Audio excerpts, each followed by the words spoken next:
Shalom, Bapak Saudara yang kasih Tuhan Yesus. Senang sekali malam ini kita bisa berjumpa kembali di BFC Ignite dan khususnya kalau Rabu kita di YouTube Bapak Saudara. Dan sesuai dengan kerinduan dari Ibu Gembala dan juga gereja kita memberkati jemaat Tuhan di khusus GBI Basilan, Ibu Saudara yang juga join melalui YouTube channel kami, mendapatkan pengajaran-pengajaran firman Tuhan yang kuat, yang mendasar, yang sesuai dengan Alkitab, dan pasti akan menambah wawasan, pengetahuan, serta membawa Anda mengenal Tuhan jauh lebih baik lagi. Dan hari ini bersama dengan hamba-hamba Tuhan dari GBI Basilea, kita juga mengundang pembicara yang sangat luar biasa, saudara ya, seorang dosen, pengajar dari STT BI, sekarang namanya Bethel Indonesia Petamburan, dan beliau punya, kalau dihitung jabatannya, tumpukannya terlalu banyak sebenarnya, tapi intinya beliau seorang pengajar yang luar biasa, tapi juga menjadi pelayan pergerakan di wanita. Saya ingat dulu beliau pernah menjadi salah satu bagian dari wanita pergerakan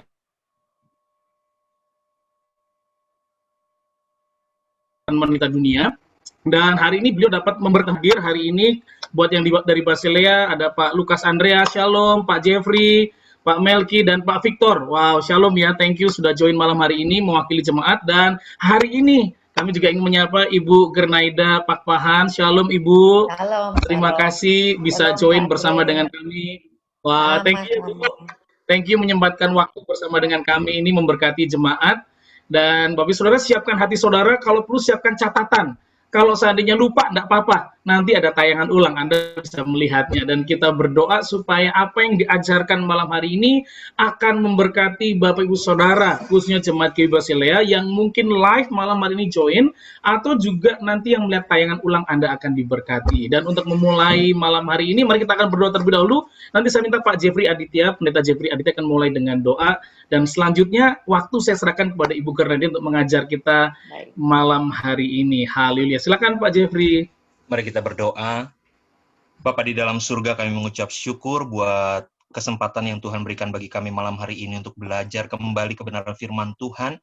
Kami percaya Tuhan Kau akan menyingkapkan kebenaran-Mu, dan kami boleh diteguhkan oleh kebenaran-Mu, dan biar kiranya Tuhan memakai Ibu Gernaida dengan kuat kuasa-Mu dan urapan-Mu, sesuai dengan pewahyuan yang Kau berikan dalam kehidupannya, dan biar kiranya kemuliaan Tuhan dinyatakan dalam malam hari ini Tuhan. Terima kasih Bapa, kami menyambut kebenaran firman Tuhan di dalam nama Tuhan Yesus. Amin. Amin. Amin. Silakan Ibu Gernaida. Baik, salam saudara-saudara sekalian. Senang bisa berjumpa di topik bahasan kita kali ini adalah topik yang sangat khusus, yaitu bagaimana Alkitab melihat khususnya Perjanjian Lama melihat tentang poligami. Jadi saya share sedikit catatan buat kita supaya kita nanti bisa berdiskusi ya untuk hal-hal yang terkait dengan apa yang dikatakan oleh Alkitab mengenai poligami.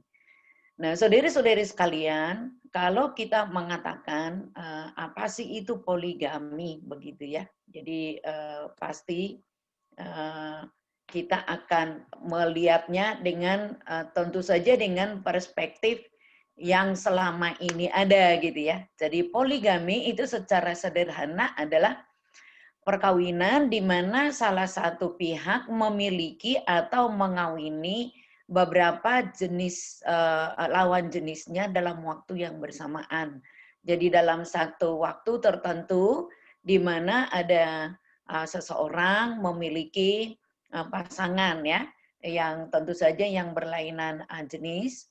Jadi kalau dia adalah seorang suami memiliki beberapa istri. Jadi secara antropologi poligami ini merupakan praktik di mana seorang suami memiliki beberapa istri itu secara sederhana di dalam komunitas. Nah, hal ini adalah hal yang sangat umum ya kita lihat. Nah, tetapi saya akan memulai apa itu pernikahan di dalam Alkitab. Nah, jadi kalau kita mau fokuskan kepada Perjanjian Lama, Alkitab dengan jelas dikatakan bahwa manusia itu berkata, ini Adam, inilah dia tulang dari tulangku dan daging dari dagingku. Lalu ia menamai perempuan itu adalah yang diambil dari laki-laki. Lalu seorang laki-laki akan meninggalkan ayahnya dan ibunya, kemudian bersatu dengan istrinya sehingga keduanya menjadi satu daging. Kedua manusia itu artinya telanjang, manusia Adam dengan istrinya, tetapi mereka tidak merasa malu. Jadi Alkitab sudah menjelaskan bahwa pernikahan itu adalah pernikahan antara Adam dengan Hawa atau satu laki-laki dengan satu perempuan. Jadi dikatakan bahwa di dalam pernikahan laki-laki meninggalkan ayahnya, ibunya, atau keluar dari family, dari keluarga, membentuk keluarga yang baru. Hati-hati manusia itu menjadi satu daging, dua-duanya satu daging. Nah, ini rumusan dari Alkitab. Jadi laki-laki dan perempuan menjadi satu. Nah, jadi kalau kita menyelidiki apa yang mau dikatakan oleh Alkitab tentang pernikahan ini, rupa-rupanya Alkitab mau menggarisbawahi bahwa perkawinan di dalam kitab suci kita itu mau mengatakan, mau membuat sebuah goal, sebuah tujuan yang sangat mulia adalah kebahagiaan tertinggi. Ungkapan inilah dia, tulang dari tulangku, daging dari dagingku. Maka orang Ibrani memperlihatkan bahwa hubungan yang intim yang digunakan itu, hubungan yang sangat dekat, hubungan yang sangat akrab itu bukan karena tali persaudaraan, bukan. Jadi bukan karena hubungan darah, ada om, ada tante, bukan. Tetapi hubungan antara tulang dan daging. Nah, jadi Alkitab dengan jelas mengatakan tulang dari tulangku, daging dari dagingku. Ini memperlihatkan betapa uniknya pernikahan. Betapa istimewanya pernikahan. Karena hubungan antara laki-laki dengan perempuan. Jadi satu laki-laki dan satu perempuan, maka yang diekspresikan itu adalah kepuasan, sukacita, kebahagiaan yang menjadi klimaks dari pernikahan. Jadi artinya Tuhan merancang bahwa pernikahan itu dari semula adalah satu laki-laki dan satu perempuan. Hubungan antara laki-laki dan perempuan adalah hubungan yang sangat intim, di mana satu dengan yang lain saling memiliki, dua menjadi satu. Jadi di dalam hubungan intim sangat penting, keduanya menjadi satu. Nah, itu yang dikatakan oleh Alkitab. Jadi dua pribadi yang menjadi satu. Jadi hubungan ini, oke, kalau dikatakan ada relasi seksual di dalam hubungan fisik, tetapi ini adalah hubungan psikologis, ya tak? Antara rasa, antara keinginan. Nah, tetapi juga adalah hubungan yang ekonomis, di mana ada cinta kasih.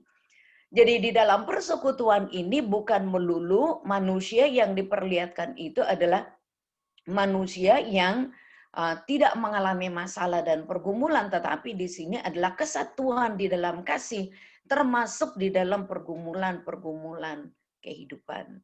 Maka kebahagiaan di dalam perkawinan itu direalisasikan di dalam hubungan intim. Nah, ini tidak boleh dirusak atau didistorsi atau kualitasnya diturunkan karena perceraian. Maka Alkitab tidak oke dengan perceraian. Jadi di dalam hubungan tersebut, di mana ada satu laki-laki dan satu perempuan. Jadi kalau kita melihat di dalam kitab Kejadian pasal yang kedua, kebahagiaan bukan karena poligami. Jadi bukan hanya relasi seksual semata-mata. Nah, tetapi adalah kepemilikan, saling berfellowship, saling unity di dalam perasaan. Nah, kemudian di dalam hal-hal yang bersifat psikis juga. Jadi ini adalah manusia yang utuh, manusia yang sempurna. Jadi kebahagiaan itu bukan karena poligami. Jadi ini berbeda dengan teori-teori dari keyakinan agama-agama tertentu bahwa dari semula Alkitab itu dengan jelas mengatakan bukan poligami melainkan monogami. Nah, memang Bapak dengan Ibu sekalian, pernikahan itu adalah kesatuan sosial dan juga kesatuan spiritual.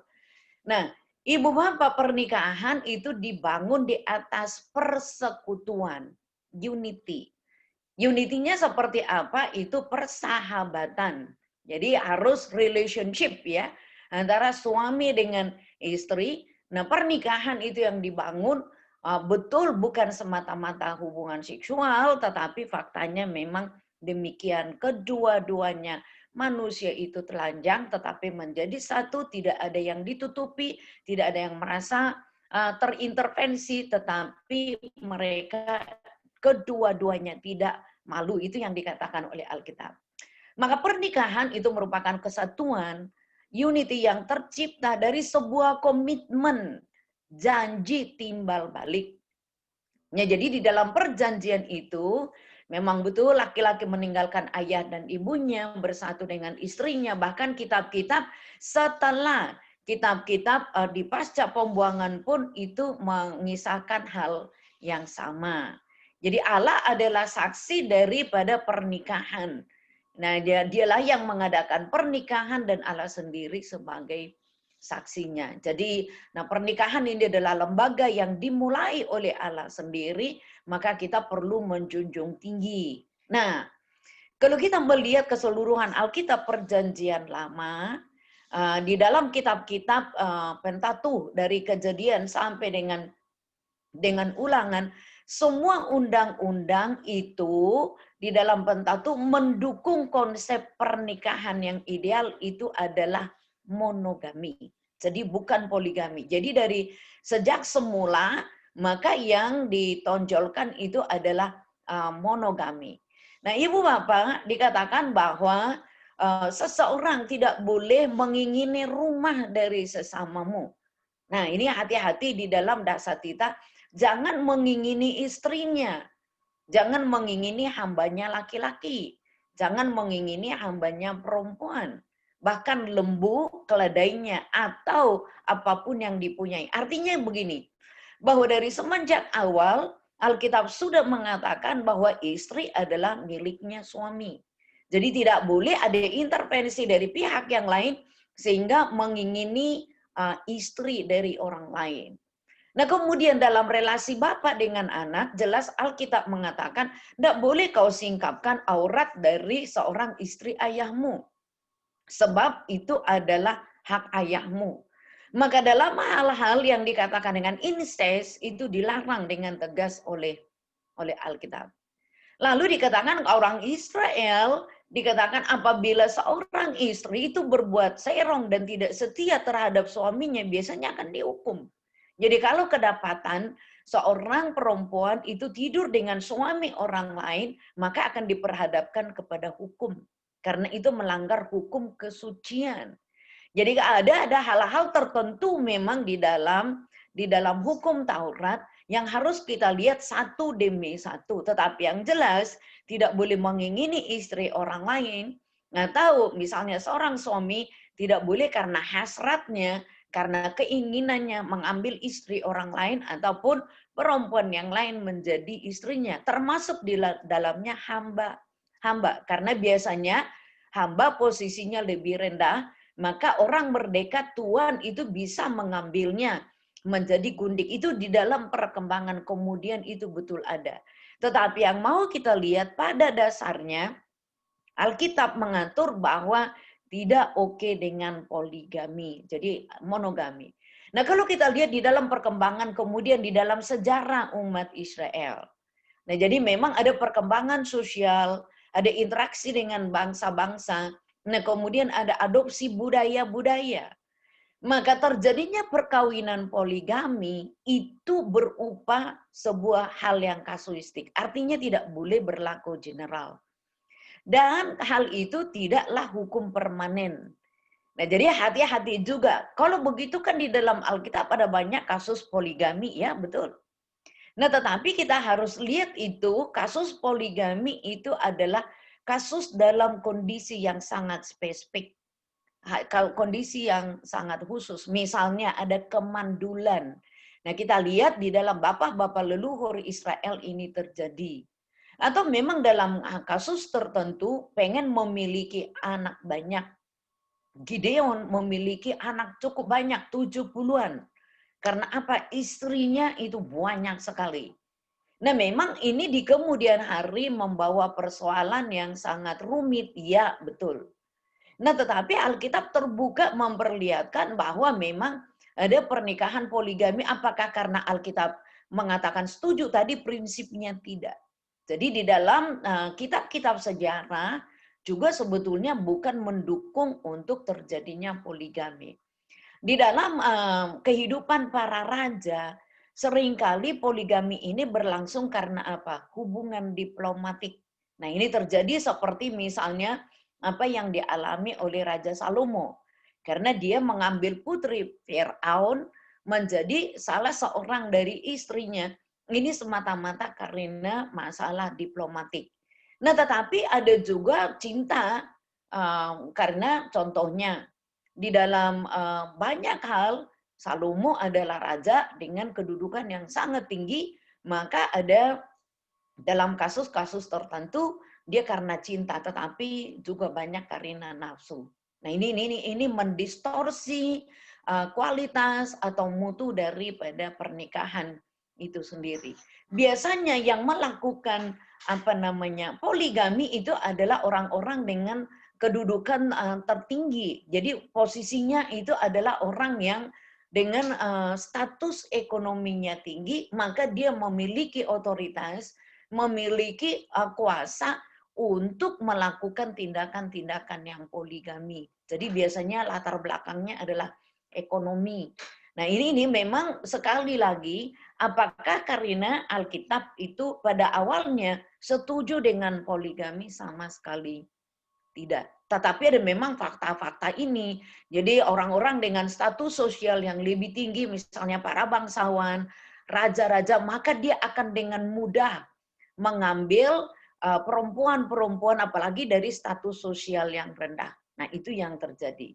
Nah, ada apa dengan ini? Nah, Ibu Bapak, Kejadian 4 ayat 19, nah Lameh mengambil istri 2 orang, satu namanya Ada, yang lain itu Zila. Nah, ini kasus pertama di dalam Perjanjian Lama di mana kasus poligami itu terbuka. Jadi Lameh ini sebagai kasus pertama mengungkapkan terjadinya poligami. Tapi saya harus menggarisbawahi. Sejarah kehidupan manusia setelah penciptaan adalah jatuh ke dalam dosa. Di Kejadian pasal yang ketiga. Nah, kasusnya Lameh ini adalah setelah kejatuhan manusia ke dalam dosa. Nah, di pasal yang keempat itu sudah ada kepahitan yang sangat luar biasa terjadi antara Kain dengan Habel. Relasi manusia menjadi rusak. Ada kepahitan di antara relasi-relasi itu. Ada tingkat kejahatan yang berkembang dari kualitas kemudian juga kuantitasnya. Nah, kemudian manusia menghadapi kematian.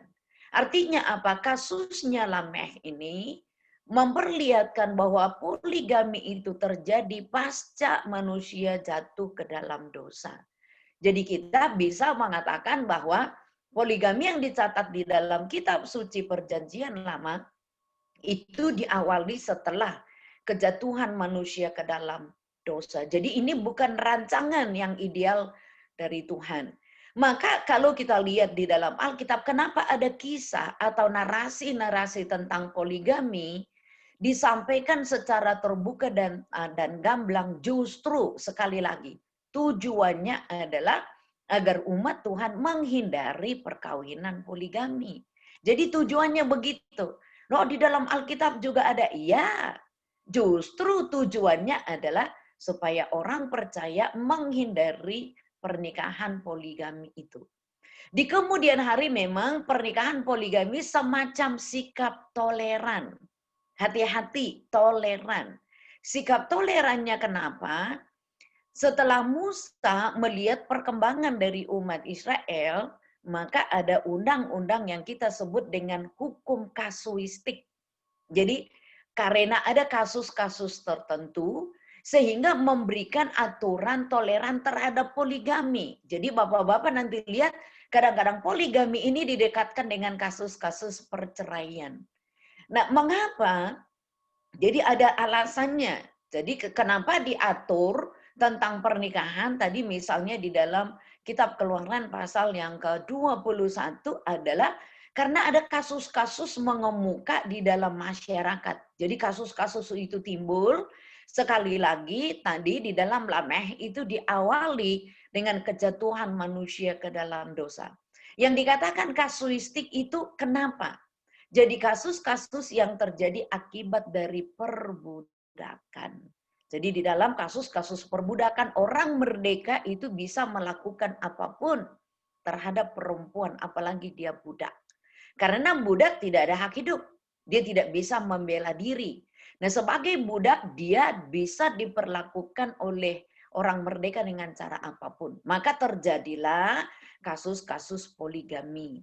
Demikian juga dengan peperangan. Ingat Alkitab mengatur dengan jelas. Musa mengatur kalau orang baru menikah jangan pergi dia berperang. Nah, jadi lebih baik dia hidup dulu dengan istrinya. Kenapa demikian? Karena Musa mau supaya keluarga ini menjadi keluarga yang bahagia. Sebab nanti kalau suaminya pergi berperang, dia mati, maka akan ada janda. Atau kebalikannya.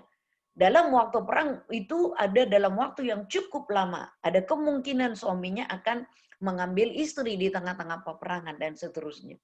Jadi pada dasarnya hukum kasuistik ini adalah melindungi hak-haknya perempuan. Jadi ketika Musa memberikan seolah-olah ada keterbukaan dalam kasus-kasus poligami, itu adalah untuk melindungi haknya perempuan. Apalagi kalau statusnya lebih rendah. Dalam budaya patriarh, Israel budayanya itu adalah budaya patriarh. Sekali lagi, apakah Musa mengizinkan untuk bercerai? Pada dasarnya tidak demikian. Tetapi ada fakta-fakta perceraian.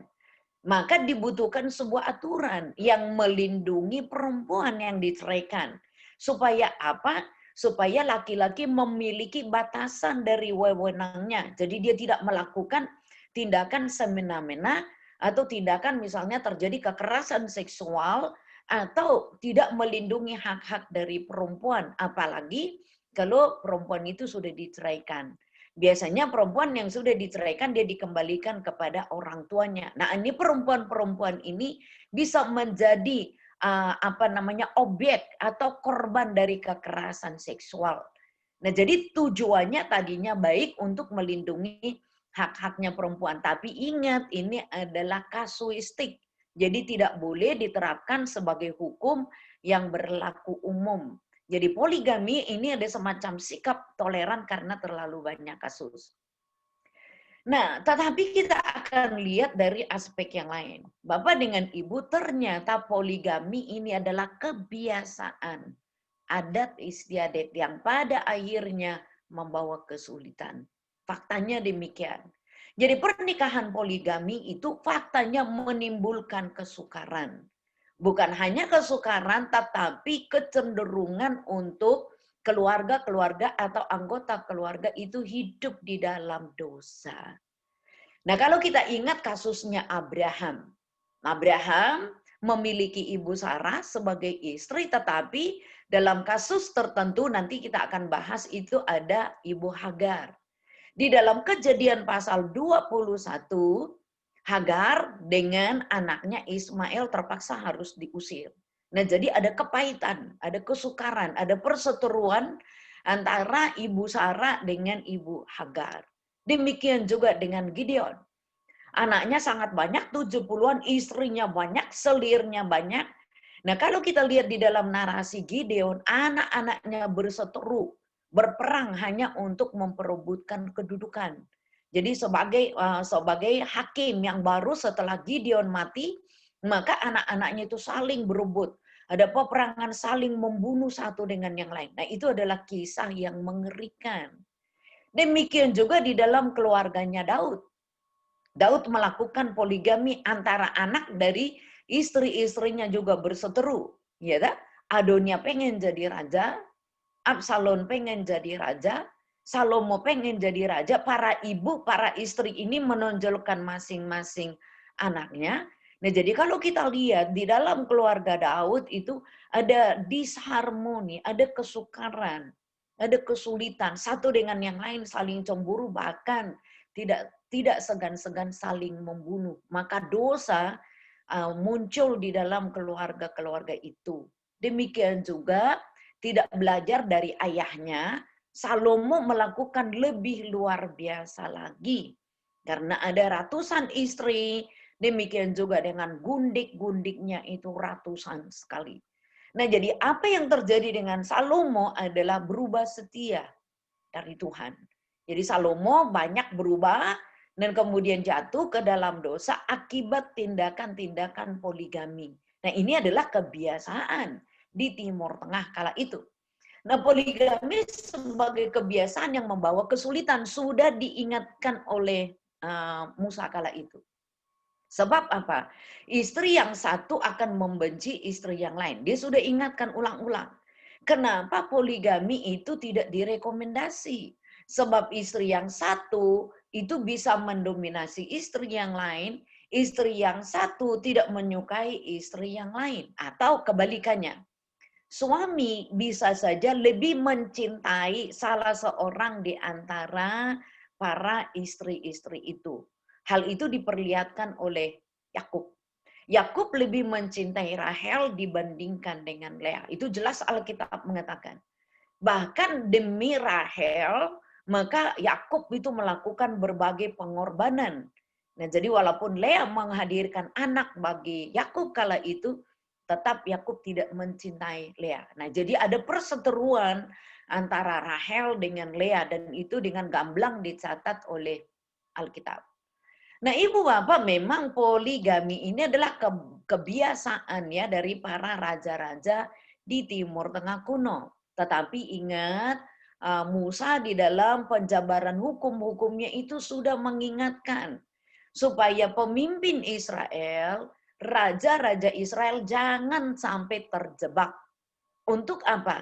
Ikut di dalam permainan poligami. Jadi supaya raja Israel responnya itu menentang poligami. Di dalam hukum kerajaan, di dalam Ulangan 17, jelas dikatakan seorang raja di Israel jangan memiliki banyak istri. Itu jelas sekali dikatakan. Ulangan 17 ayat 17. Tidak boleh memiliki banyak istri. Tetapi faktanya, raja-raja di Israel itu memiliki banyak istri. Nah, jadi apalagi karena poligami itu berdasarkan ekonomi. Jadi kekuatan ekonomi, kemampuan, maka orang-orang tadi saya sudah katakan levelnya yang lebih rendah bisa menjadi objek dari poligami. Sebab walaupun ada 1-2 begitu ya, jarang sekali orang-orang dari kalangan masyarakat miskin itu melakukan poligami karena keterbatasan ekonomi. Jadi faktanya betul adalah kecemburuan, permusuhan di antara istri maupun persaingan yang sengit di antara anak-anaknya. Elkana memiliki Hana dengan Penina. Ini jelas sekali di dalam kitab Samuel dan dikatakan Penina itu selalu menyakiti hatinya Hana, apalagi kalau mau beribadah di Yerusalem. Nih konteksnya. Mau beribadah di Yerusalem, maka Penina itu selalu menyakiti hatinya Hana. Oke. Tetapi di sisi yang lain dikatakan Elkana itu lebih menyayangi Hana. Walaupun dia tidak melahirkan seorang anak.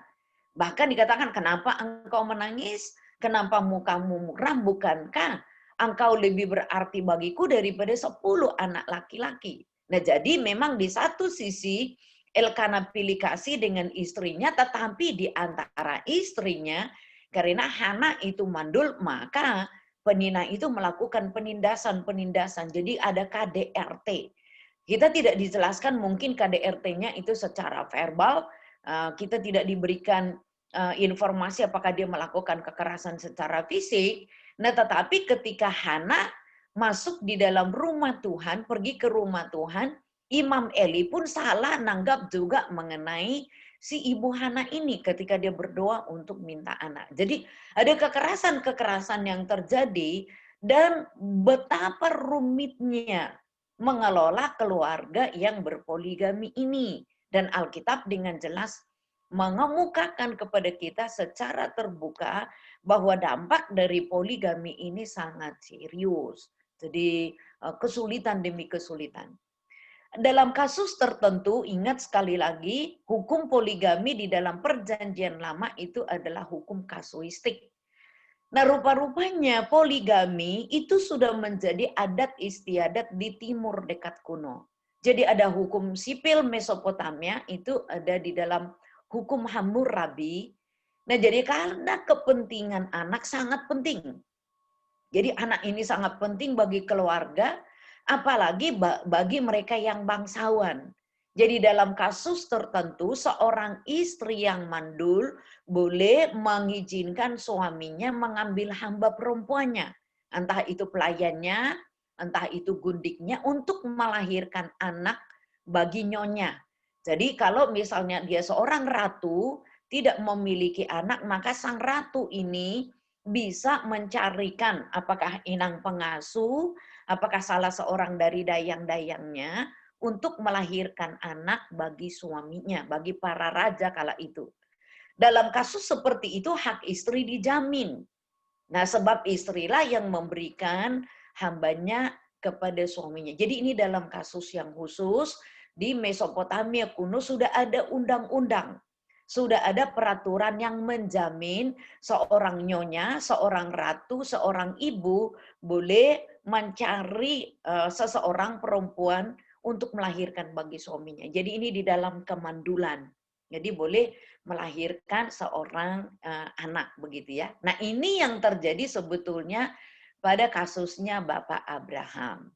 Sarah memberikan Hagar kepada Abraham dalam rangka supaya Sarah itu memperoleh anak daripada Hagar, tapi faktanya beda.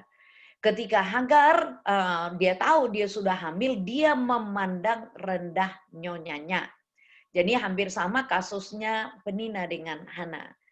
Tetapi di dalam narasi kita lihat Hagar tidak menyerahkan Ismail kepada ibu Sarah. Nah, itu yang terjadi mulai dari di dalam Kejadian pasal 16, itu ada polemik ya. Sampai pada akhirnya ibu Sarah itu mengusir Hagar dengan Ismail ketika dia sudah memperoleh anak. Jadi ada penindasan, ada kepahitan, ada kesulitan dan kesukaran. Memang dalam kasus hukum Timur Tengah, jadi seorang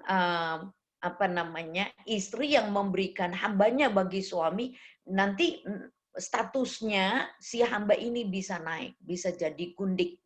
Tetapi kalau kita lihat catatan di dalam Alkitab, maka Hagar tidak pernah digolongkan salah satu gundiknya Abraham.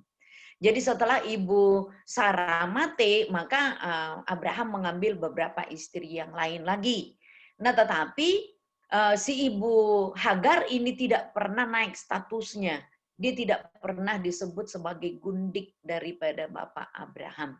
Nah, jadi ada kasus-kasus tertentu. Jadi rupanya di dalam kasusnya Ibu Sarah memberikan Hagar kepada Abraham itu sudah ada di dalam hukum Hammurabi. Jadi seorang nyonya boleh memberikan budaknya atau hambanya bagi suami.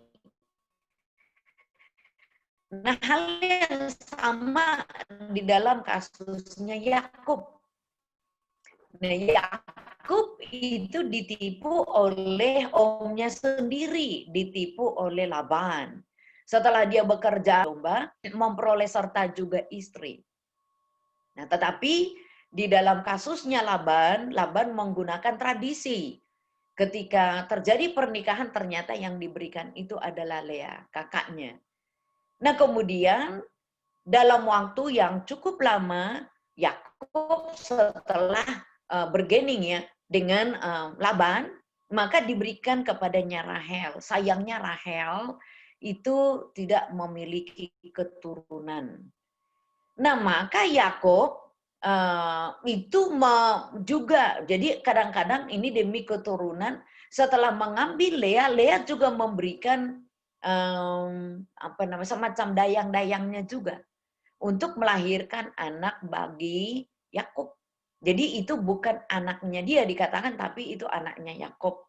Kemudian Rahel memberikan hambanya dan kemudian melahirkan anak. Nah, jadi contoh kasusnya yang berbeda dengan Ibu Hagar. Kalau suami terus-menerus memiliki hubungan seksual dengan hamba itu, maka kan statusnya, hidupnya, ada jaminan bagi hamba itu. Nah, tetapi dalam kasus tertentu dia bisa dijadikan jadi gundik. Nah, Bilha disebut gundiknya Yakub. Jadi statusnya naik sedikit daripada hamba. Nah, ingat tadi di dalam kasus poligami adalah mereka yang punya otoritas, punya ekonomi kuat, nah menerapkannya kepada orang-orang yang levelnya lebih rendah, entah itu budak atau hamba-hamba. Nah, tetapi kalau kita lihat di dalam keluarga Bapak Yakub ini kan antara Rahel dengan Lea, wah itu ada kompetisi-kompetisi yang sangat luar biasa. Nah, rupa-rupanya Bapak Yakub ini lebih mencintai Rahel dibandingkan dengan Lea, walaupun Lea memberikan kepadanya anak. Nah, fakta lain kalau kita lihat di dalam kitab suci, maka poligami itu ancaman serius bagi keluarga. Jadi poligami, oke, kasusnya tertentu. Nah, tetapi kalau kita lihat bahwa poligami ini adalah ancaman yang sangat serius bagi keluarga. Problem yang dihadapi oleh Salomo adalah penyembahan berhala. Jadi istri-istrinya di dalam 1 Raja-Raja pasal 11, wah itu mengharu-birukan itu. Salomo membuat mesbah-mesbah bagi istri-istrinya. Nah, mesbah itu adalah untuk ilah-ilah asing. Maka Alkitab dengan jelas katakan, maka hatinya itu sangat terpaut dengan istri-istrinya. Jadi dalam kehancuran dari kerajaan, Salomo juga itu sangat dipengaruhi dari internalnya. Oke, anak-anaknya juga banyak tidak mengikuti, tidak sesuai dengan prinsip hukum kerajaan. Maka kalau kita lihat dengan istri-istri, dengan agama-agamanya sendiri, itu membawa kesulitan bagi Israel. Jadi kerajaan itu makin merosot. Nah, kalau kita lihat juga bahwa poligami ini menciptakan masalah, persaingan yang sangat sengit di antara para istri. Tadi kita sudah lihat Hagar itu dengan Ibu Sarah. Nah, kemudian juga Penina itu dengan Hana, Rahel dengan Lea. Nah, ini adalah persaingan juga di antara istri-istrinya Daud sendiri. Karena semua mereka pengen menonjolkan anaknya supaya menjadi raja. Ada kasus yang sangat spesifik di Hakim-Hakim 19. Mengapa? Karena di situ dikisahkan seorang imam yang punya gundik. Lalu gundiknya ini karena dia statusnya lebih rendah dari istri, jadi kalau gundik itu balik ke rumah orang tuanya boleh diajak pulang. Nah, tetapi ternyata di tengah perjalanan si sang gundik ini di dalam komunitas umat Israel kala itu di mana tidak ada raja, diperkosa secara beramai-ramai, maka seorang Lewi ini memotong-motong sang istri ini lalu dibagi kepada kedua belas suku Israel. Oh, itu sangat mengerikan sekali. Dia melakukan mutilasi bagi gundiknya. Nah, ini rasa kemanusiaan yang sangat luar biasa tercoreng ya. Jadi sampai kepada pembunuhan, kematian. Nah, kalau kita lihat juga di dalam 2 Samuel pasal 4 juga sama. Ada kekacauan yang terjadi, ada kejahatan yang berlipat ganda. Jadi merancang kejahatan, merancang kejatuhan. Nah, jadi di antara istrinya Daud, demikian juga dengan Salomo. Jadi poligami itu ancaman bagi kebahagiaan keluarga. Itu yang dikatakan oleh kita. Nah, kita coba lihat apa yang terjadi bagi para imam secara khusus. Nah, ketika mereka dibuang di Babylon, maka kurang setia. Jadi jelas sekali imam ini menjadi terdistor. Itu diceraikan, ditinggalkan. Mereka mengawini perempuan asing. Maka Ezra dengan sangat keras sekali mengkritik keadaan dari para imam-imam ini. Nah, jadi kalau di dalam Maliaki katakan, maka hiduplah dengan istri pada masa mudamu, karena para imam menceraikan istrinya demi perempuan asing. Jadi Ezra itu dengan sangat tegas sekali membuat sebuah aturan di mana dia memisahkan istri orang asing dengan anak-anaknya, itu disuruh kembali.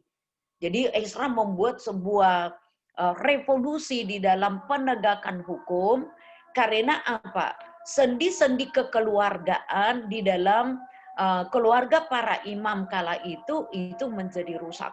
Jadi Ezra pengen supaya keluarga para imam ini menjadi contoh. Jadi dia katakan mengenai kepercayaan mereka jadi rusak. Keyakinan mereka kepada Yahweh karena istri-istri dari orang asing ini. Nah kemudian selain itu adalah kepemilikan, warisan. Jadi ketika mereka balik ke tanah perjanjian, bagaimana mengontrol tanah leluhur? Karena perempuan asing itu sesungguhnya kan itu tidak boleh memiliki apapun karena dia orang asing. Tetapi karena sudah diperisti oleh para imam, maka istri sahnya menjadi tidak memiliki apa-apa. Maka keputusan radikal dari Ezra kala itu dia menjatuhkan hukum yang sangat keras. Maka para imam itu pun kehilangan hak politiknya, kehilangan hak religinya di dalam peribadatan dan seterusnya. Nah kemudian juga di dalam hak milik. Mengapa Ezra mengemukakan demikian? Tujuannya adalah untuk memurnikan keluarga-keluarga orang Ibrani. Memang Bapak Ibu, orang-orang Yahudi yang tinggal di dalam komunitas saudara-saudara kita yang Muslim masih juga ada yang mempraktekkan poligami sampai sekarang. Jadi mereka yang tinggal di dalam daerah-daerah itu masih mempraktekannya. Tapi kalau kita lihat keseluruhan di dalam kitab suci, pernikahan itu adalah pernikahan yang sakral, pernikahan yang kudus. Jadi kalau tahu pun ada poligami itu sangat kasuistik. Nah, tetapi kita akan lihat outputnya itu berbahaya sekali. Jadi perjanjian lama mendukung konsep perkawinan monogami. Itu yang benar. Satu laki-laki saja dengan satu perempuan. Jadi tujuannya tadi, tujuan pernikahan itu adalah membentuk unity, kesatuan yang bahagia, yang happy.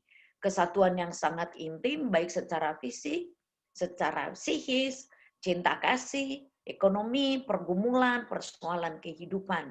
Jadi satu paket ya, suami dengan istri. Poligami itu kasus khusus. Sekali lagi, poligami itu kasus khusus, maka dia diatur di dalam hukum yang kasuistik. Jadi hukum kasuistik hanya boleh diterapkan kepada satu bagian tertentu saja, sehingga itu diformulasikan untuk memberi batasan kepada laki-laki dan untuk memberikan perlindungan kepada perempuan yang sudah diceraikan atau yang dilepas di dalam ikatan hukum, supaya dia tidak menjadi objek dari kekerasan seksual, nah tetapi juga hak-hak hidupnya itu terlindungi. Maka di dalam, kalau kita lihat bagaimana kata Alkitab tentang poligami, poligami itu adalah ancaman bagi keutuhan dan kebahagiaan dari keluarga. Jadi yang benar kita harus kembali kepada yang dirancang oleh Tuhan dari semula, maka laki-laki meninggalkan ayah dan ibunya, dia bersekutu dengan the only one, istri. 2 menjadi 1, bukan 3 menjadi 1, 4 jadi 1, tetapi 2 menjadi 1.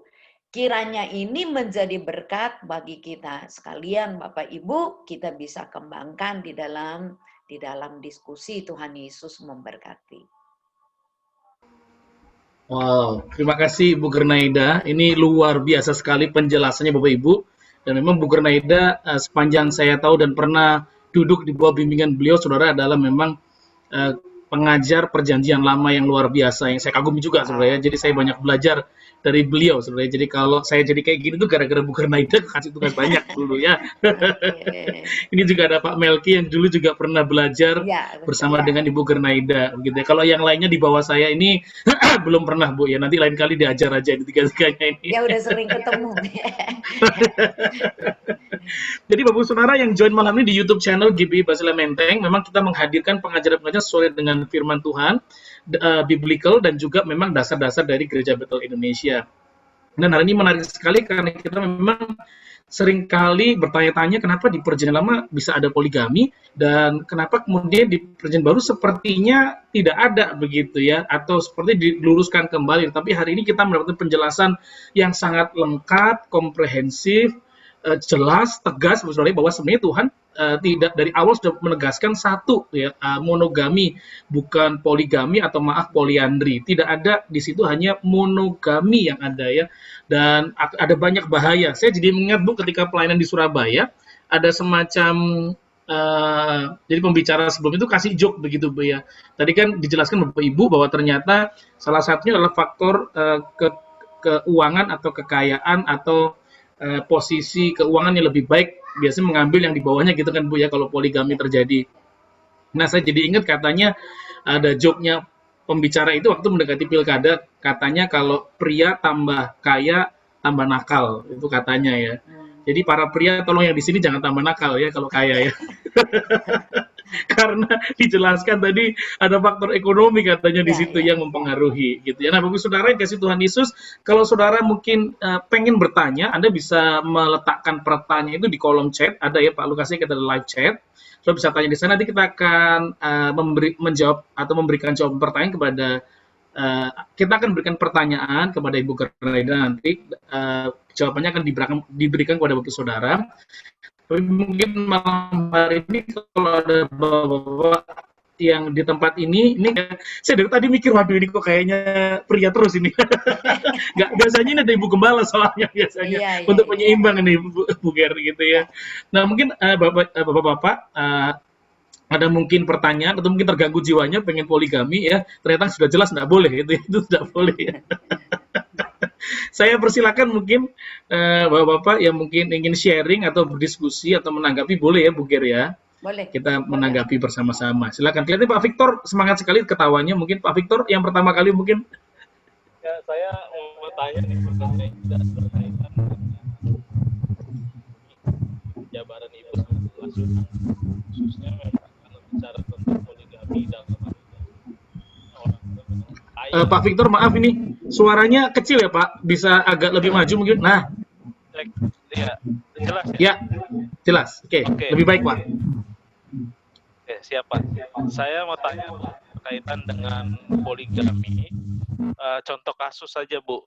Contohnya kalau dia yang dulu mempercaya Kristus, menjadi Kristen lah begitu, kemudian dia melakukan poligami. Nah, setelah dia bertobat, lalu dengan istri yang 2 itu, atau mungkin 3 lah begitu ya. Nah, bagaimana sikap seharusnya sebagai seorang Kristen setelah sudah melakukan poligami itu, Bu? Kira-kira gimana, Bu? Oke, berarti ini juga kan kasuistik ya. Jadi seseorang tadinya sebelum anak Tuhan dia melakukan poligami. Jadi artinya kan dia tidak tahu tentang kebenaran kitab suci. Kita kan tidak menjelaskan kasus seperti itu. Apakah di kemudian hari ada kasus itu, ternyata itu tadi seperti yang dihadapi oleh Musa. Jadi ada kasus-kasus di lapangan yang muncul di kemudian hari. Maka pertimbangan kita adalah pertimbangan etis. Artinya pertimbangan etis bagaimana? Oh, ternyata setelah tahu kebenaran berarti dia harus mengambil keputusan. Keputusan itu kan selalu ada risiko-risiko. Itu berarti biasanya yang kita sarankan dengan kalau dia harus memilih, berarti dia memilih biasanya istri yang pertama. Tapi saya nggak tahu ya, naluri laki-laki pasti biasanya tidak itu. Gitu kan? Itu yang pertama. Jadi bagaimana dengan istri yang lain? Nah, istri yang lain itu satu, dia harus tetap dipelihara hak hidupnya. Karena tadi di dalam perjanjian lama pun, walaupun dia posisinya bukan gundik, tetapi dia statusnya harus naik daripada budak, kalau itu adalah budak. Hak hidupnya dipelihara, makan dan minumnya dipelihara, anak-anaknya dia harus pelihara, Nah, yang tidak dilakukan itu adalah memang dia tidak akan melakukan relasi seksual dengan tadi kalau dia adalah istri nomor sekian. Jadi artinya tanggung jawab moralnya sebagai orang yang pernah menikahinya harus dilakukan, kemudian hak hidupnya harus dia jamin, anak-anaknya dia harus bertanggung jawab. Nah, jadi tidak boleh ketika dibilang, oh saya mau memilih dengan istri nomor satu, yang lain itu mau hidup sendiri, silakan. Tetapi sebagai suami yang baik, dia harus melakukan tanggung jawabnya secara penuh. Nah, memang tidak, ingat tadi di dalam relasi, khususnya di dalam relasi seksual dan perkembangbiakan, yang berarti dia tidak terjadi begitu. Nah, tapi hak-hak hidupnya itu harus ditanggung ya. Memang kalau sudah begini, Bapak dengan Ibu tidak semudah saya berbicara seperti ini. Mengapa? Karena harus ada pelayanan pastoral. Kan kita tidak bisa membalik sebuah seperti balik tangan begitu. Ya kan, karena pasti akan nanti misalnya, apakah yang bekerja itu adalah istri nomor 2 atau nomor 3? Jangan-jangan sumber ekonomi atau pendapatannya justru di sana justru. Gitu. Jadi akan banyak nanti kasus-kasus yang akan muncul di kemudian. Jadi kita harus melihat, ambillah keputusan yang paling sedikit risikonya. Ya, jadi kalau dia tahu kebenaran, maka dia hanya boleh hidup dengan satu istri. Nah, tetapi yang lain itu dia harus bertanggung jawab secara penuh untuk kehidupan, untuk jaminannya, termasuk anak-anaknya. Nah, itu sebagai tanggung jawab dari seorang suami. Tentu saja ini tidak mudah. Maka pelayanan pastoralnya harus lebih detail. Ini kan harus konseling berulang-ulang juga ya. Jadi disinilah peranan dari para pastor, para hamba Tuhan untuk membantu, untuk melihat kemungkinan-kemungkinan yang terjadi ini. Karena dia harus berani mengambil keputusan kemungkinan yang terburuk di antara berbagai-bagai keputusan-keputusan yang harus dia ambil. Jadi saran saya, Pak, dia harus dikonselingin. Jadi baik Bapak ini dengan para istrinya juga ya. Nah, jadi setelah itu kehidupannya, maka istri nomor 2 dengan nomor 3 jangan lagi pakai pasal bilang janda boleh menikah lagi begitu. Itu ribet lagi, itu menambah persoalan baru lagi itu. Ya kan? Jadi kalau sudah ada anak-anak, kita sarankan udahlah melayani Tuhan aja dan membesarkan anak-anak begitu ya, secara baik begitu. Itu yang saya katakan tadi, bahwa perlu pelayanan pastoral ya. Jadi ini harus dikonseling, Pak. Itu saran dari saya ya. Yang lainnya itu susah dijawab itu, Pak. Iya, Bu. Seandainya kalau dia memilih untuk, misalkan nih, ini pilihannya, misalkan dia memilih untuk berdamai dengan 2 istrinya gitulah. Artinya dia tetap berjalan dengan 2 istrinya karena ada tugas tanggung jawab untuk membesarkan anak. Tentu saja kalau membesarkan anak perlu waktu bersama-sama dengan anak juga. Artinya kan dia ya mungkin 2 hari di yang pertama, 2 hari di yang kedua. Nah, apakah keputusan semacam ini bisa dipertanggungjawabkan secara etis gitu, Bu? Pertama, manusia itu daging, Pak. Ya kan, kemungkinan akan jatuh di dalam dosa itu akan besar sekali. Jadi memang perlu keputusan yang radikal ya. Betul, dia harus bertanggung jawab untuk anak-anaknya, apalagi kalau pasangannya masih muda ya. Harus bertanggung jawab, tetapi tinggal bersama dengan ya misalnya ya mantan istri dan seterusnya, itu kemungkinan besar untuk terbuka relasi yang lama itu akan terjadi. Nah, jadi makanya tadi saya katakan perlu pendampingan pastoral, sehingga memang nanti akan di dalam kasus-kasus poligami, kalau kita lihat juga yang korban itu bukan hanya para istri, tetapi yang banyak korban itu adalah anak. Ya kan, karena anak-anaknya kalau kita lihat pemberontakan dari Adonia, pemberontakan dari Absalom. Nah, ini kan sebetulnya mereka mengharapkan figur ayah. yang apa namanya, yang lebih dekat dengan mereka, kelihatannya Bapak Daud itu kan berperang terus itu. Nah sehingga figur ini hilang dari diri mereka, sehingga mereka lebih mencari, misalnya Adonia lebih mencari panglima atau imam menjadi mentornya, sementara Absalom juga begitu. Itu kehilangan figur. Memang di dalam keluarga poligami pun pasti begitu.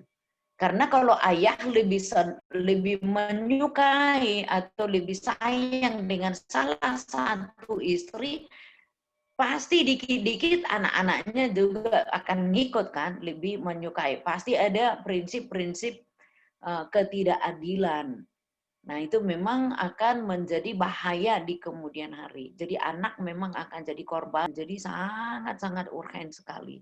Jadi bagaimana, pasti ada sesuatu yang hilang, itu sudah pasti tuh. Ya kan? Jadi pasti ada, kalau kita mau mengatakan ada sesuatu yang retak, kalau itu misalnya sebuah porselen pasti ada cacatnya, iya. Nah, tetapi daripada tetap hidup di dalam polemik, di dalam dosa, memang keputusan yang sangat radikal begitu. Dan memang tidak boleh membatasi hak anak ya. Atau di kemudian hari pakai ibunya, biasanya kan yang sensi ibunya kan, larang suaminya ketemu dengan anaknya, itu kan hukuman di sisi yang lain secara psikologis kan gitu. Jadi pasti ibunya pasti bikin trik lah. Nah itu hal-hal seperti itu pasti akan muncul. Maka perlu dialog. Kedewasaan, kematangan, para ibu juga perlu diajak untuk dewasa juga ya. Semoga mereka juga mengenal Tuhan juga, jadi tahu bahwa posisi yang mereka lakukan itu adalah tindakan yang tidak sesuai dengan kitab suci. Gitu, Pak. Baik, terima kasih. Ya, wah, penjelasannya luar biasa Bapak Ibu, dan terima kasih Pak Victor buat pertanyaannya nih, tanggapannya menarik sudah. Jadi ada pertimbangan etis di sana di dalam penjelasan Ibu Cornelia, ada tetap ada tanggung jawab kalau toh kemudian secara etis adalah kepada istri yang pertama. Dan tadi saya ingat saya senang sekali bahwa yang terakhir juga tidak hanya korbannya adalah atau yang mengalami situasi peliknya adalah para wanita, tapi anak juga akhirnya menjadi korban. Nah, itulah kenapa jangan poligami gitu Bu ya, maksudnya karena nanti Betul. anak jadi masalah gitu ya. Ya. Karena saya keluarga kami pun juga mengalami begitu dan korbannya betul akhirnya anak ya, termasuk saya ini Bu yang kurang diperhatikan. Jadi kurang dielus atau ini Bu jarang dielus jadi kayak gini. Jadi kayak jadi ada masalah ini, kayaknya ada sahabat saya juga sama sebenarnya kasusnya ini ya, tapi akhirnya anak yang menjadi korban, itu betul sekali gitu ya. Pak Victor ketawanya kayak senang sekali Bu ini ya. Ya. Semoga tidak mengambil keputusan ini juga Pak Victor ya. Ya silakan Bapak-bapak atau sahabat-sahabat yang lain yang mungkin mau join, sekali lagi yang Bapak Saudara yang menikmati YouTube channel pengajaran dari BFC Ignite, dan pengajaran kami didasarkan dari firman Tuhan dan juga tentunya Sinode Gereja Bethel Indonesia. Dan hari ini kita juga kedatangan tamu, pengajar, dosen, dan pernah juga menjadi ketua STT di Sekolah Tinggi Teologi Bethel Indonesia. Sekarang Bethel Indonesia, dulu dikenalnya STT Petamburan gitu aja Bu ya. Tapi sekarang STTBI gitu ya. Sekolah Tinggi. Ya, itu sebenarnya menyebutkannya jadi agak susah sekarang ya, karena udah nggak terbiasa soalnya ya. Dan kita sangat diberkati dengan pengajaran-pengajaran yang luar biasa ini. Jadi kita sangat memahami sebenarnya. Nah, silakan Bapak-bapak yang lain mungkin mau menanggapi. Pak Lukas, Andreas mungkin, atau Pak Melki. Silakan Pak Melki. Iya Bu, ini dekat sekali dengan pertanyaannya Pak Victor. Kalau tadi itu kan orang yang belum percaya. Nah, ini dikaitkan dengan orang yang belum percaya, dia sudah punya istri sebelumnya, dan sekarang dia istilahnya udah kawin cerai, dan dia ketemu dengan orang percaya, dan akhirnya dia ikut percaya kepada Tuhan. Nah, pernikahan seperti itu seperti apa? Itu pertanyaan pertama. Ya, itu cara pandang kekristenan seperti apa? Artinya, kan dulu dia udah kawin cerai, dan akhirnya dia ketemu dengan, misalnya laki ketemu dengan wanita yang percaya, dan mereka nikah. Itu status dalam kekristenan itu seperti apa? Ya, itu dekat dengan pertanyaan Pak Victor tadi. Dan yang kedua, itu pasti kalau kita bicara poligami itu sangat dekat hubungannya dengan perzinahan. Nah, itu bagaimana kita menanggapi sebagai orang Kristen saat ini, pandangan Kristen saat ini dalam konteks poligami ini, Bu. Itu saja pertanyaan saya. Makasih, Bu. Oke, baik. Kalau di kasus yang tadi kan sebelum dia mengenal Tuhan, sudah pernah menikah, kemudian bercerai lagi, menikah bercerai lagi. Maka di dalam hukum Musa itu, kenapa yang poligami ini dekat-dekat dengan perceraian? Maka Musa mengambil sebuah hukum yang kasuistik. Jadi tetap pendekatannya itu adalah kasuistik. Jadi ketika para istri yang diceraikan ini tidak ada jaminan hidupnya, tidak ada hak hidupnya, karena dia harus dikembalikan kepada orang tuanya, maka Musa memberikan sebuah limitasi bagi laki-laki sebetulnya. Jadi yang dibatasi itu adalah laki-laki. Jadi Anda tidak boleh berbuat semena-mena, berbuat sewenang-wenang kepada perempuan yang sudah diceraikan. Jadi apakah dia memperoleh untuk hak hidup? Jadi kalau budak aja pada tahun Sabat diberikan hak hidup loh. Nah kadang-kadang kan bisa aja tuduhan seperti di dalam perjanjian baru. Oh kita ketemu dia berzina, maka dilontari dengan batu. Nah jadi kenapa diatur dengan kasus hukum ini? Supaya biasanya kan perempuan adalah bagian yang paling rentan dikenai hukum. Karena dia bisa saja dituduh oleh orang lain sebagai orang yang berbuat zina, maka otomatis dia bisa diceraikan gitu. Nah, jadi supaya hak hidupnya sang perempuan ini terlindungi. Jadi prinsipnya begitu ya. Selain tadi tentu saja karena peperangan dan hal-hal yang tersangkut paut dengan perbudakan. Nah, jadi apakah tadi kalau kasusnya Bapak ini kan sudah menikah, lalu bercerai, menikah lagi, bercerai. Sekarang dia dengan anak Tuhan, gitu kan kurang lebih. Maka apapun ceritanya, kalau beliau punya anak dari istri-istri yang lalu, ini dia harus bertanggung jawab. Karena dia adalah ayahnya secara biologis, maka dia harus bertanggung jawab terhadap anak-anaknya dari pernikahan sebelumnya. Jadi jangan mentang-mentang sekarang dia sudah di dalam gereja, lalu dia melupakan tanggung jawabnya. Itu tidak boleh. Nah kemudian yang kedua, ini status pernikahannya ini gimana? Mungkin Pak Melki kita semua orang berdosa. Kita orang berdosa dan di kemudian hari sang bapak ini bertemu dengan anak Tuhan lalu menikah. Nah kita percaya bahwa pernikahannya ini gereja kan pasti ambil andil di dalam konseling, di dalam pencerahan, barangkali juga di dalam konseling pranikah dan seterusnya untuk memahami posisi dari sang bapak. Maka biasanya kan ada panggilan untuk pertobatan ya. Jadi supaya kehidupan yang lampau itu disucikan dan dikuduskan. Lalu gimana statusnya ini? Nah, biasanya kita kan di dalam gereja itu meneguhkan pernikahan supaya lahir anak-anak yang kudus. Jadi bukan anak. Nah, kalau di dalam hukum kita aja, di dalam hukum Indonesia kalau tidak ada surat rekomendasi dari gereja kan nanti kalau anaknya lahir di luar nikah kan begitu. Jadi status sebagai anaknya. Jadi biasanya gereja sebelum remarried nih berarti ya harus ada status hukum yang jelas. Sebab apa kita negara hukum. Jangan sampai nanti para ibu sebelumnya itu bisa tuntut, ya kan? Dibilang saya istrinya yang sah. Jadi biasanya ada dokumen dari pengadilan, dokumen dari kehakiman, dan menyatakan betul-betul bertobat akan putus dengan hidup di masa lampaunya. Nah, jadi sekali lagi ini kan keputusan yang sangat radikal, perlu pendampingan, kembali lagi pendampingan pastoral. Dan ketika diteguhkan, semoga keluarga ini betul-betul memulai hidup yang baru.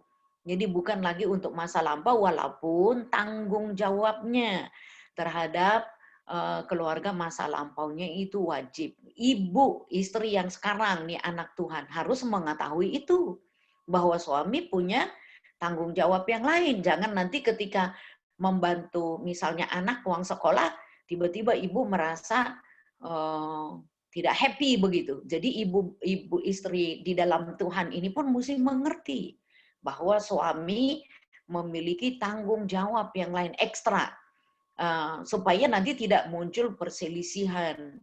Karena biar bagaimanapun dia punya anak secara biologis. Nah, itu berbeda halnya kasusnya kalau tidak punya anak. Nah, hati-hati di dalam dunia yang modern. Kalau sang bapak ini punya misalnya properti, nah itu juga harus jelas secara hukum, karena anak di sana juga nanti bisa klaim properti adalah warisan dari papanya. Nah, jadi gimana nih? Jadi kita mesti melihat hukum di dalam hukum ibadah kita, tata gereja kita, nah konsep pastoralia kita, tapi jangan salah, ada hukum negara juga yang mengaturnya. Jadi nanti supaya tidak benturan antara hukum negara dengan hukum di dalam gereja. Jadi sang bapak harus tahu risiko yang dia harus pikul. Itu kan sebuah risiko yang mau tidak mau dia harus pikul. Kemudian juga sekali lagi istrinya harus tahu juga bahwa ada tanggung jawab yang lain. Jadi untuk beban ini kan beban seumur hidup, Pak. Berani apa enggak mikulnya? Jadi di dalam konseling pernikahan itu kan harus disampaikan, harus terbuka, bahwa berani enggak memikul tanggung jawab yang sangat besar itu. Nah, mengenai dosa masa lampau kita percaya kasih karunia Tuhan ya, yang yang membasuh dosa. Semoga di dalam perjumpaan dengan ibu yang Kristiani ini betul-betul mengubah hidupnya menjadi anak Tuhan yang baik. Tetapi tanggung jawab tetap tanggung jawab, hukum tetap hukum. Jadi gereja pun harus wanti-wanti, jangan sampai salah. Kalau misalnya masih ada ikatan hukum yang sah, nah gereja bisa disu, gereja bisa dituntut secara hukum. Karena di Indonesia ada yang berlaku undang-undang perkawinan. Jadi itu hukum yang sah di Indonesia. Jadi memang faktor-faktor ini di internal gereja, di kerabatnya keluarga, ingat orang Indonesia itu menikah komunal. Komunal artinya kekerabatan. Karena nanti ada keluarga juga. Nah, keluarga yang lama dengan keluarga yang baru ini. Jadi harus berani untuk melihat, ini kan harus memiliki pemikiran yang komprehensif ya.